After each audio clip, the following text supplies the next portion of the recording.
Let's go just for one more. Page 389, public explication of mind training. Do not dwell on others' shortcomings.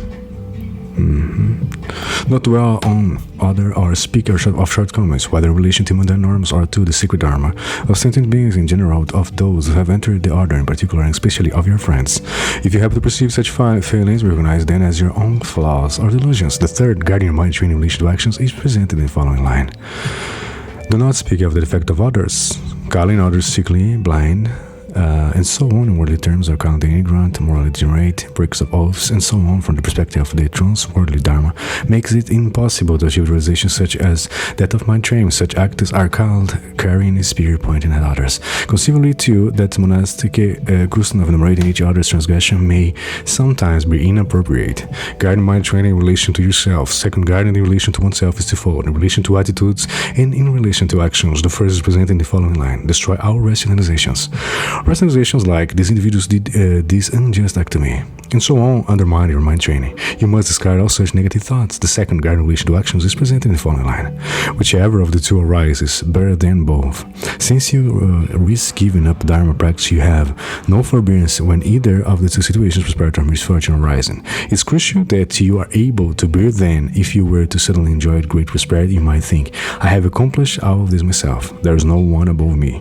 With such thoughts, you might indulge in draping yourself in new felt robes, constructing temples, and so on. Some people might even step on the companion's Lord's heart. One who does these things like mindfulness.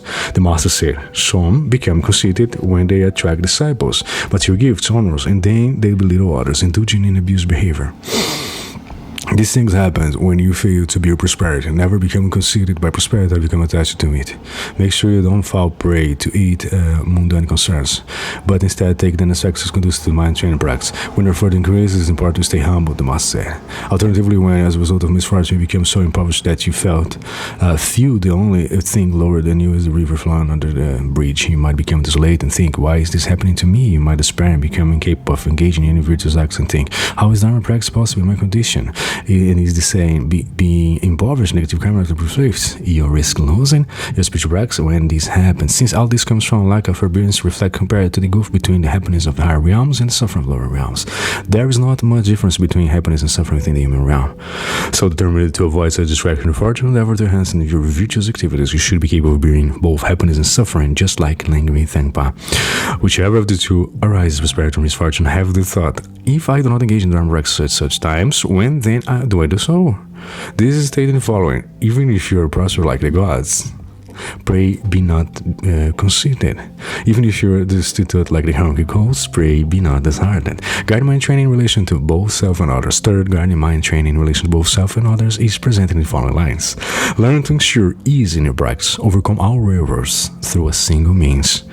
If you develop the feeling, I cannot engage in practice such as this, you might give up mind training practice. To counter these, cultivate thoughts such as, I need to not endure any hardships of body or speech, for I can train in all aspects of the practice by means of my thoughts.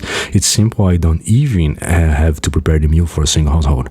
All these spiritual practices require many conditions for the correct implementation, the right environment, the right companions, and so on. Here, however, you don't need any condition in particular, for you are not dependent on either fortunate or unfortunate circumstances.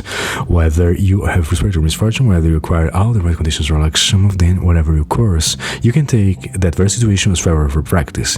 This practice is extremely easy to implement. Whatever causes your error or aggression, whatever your loss of enthusiasm for training, your failure to gain is realization, even though you have engaged in training and so on.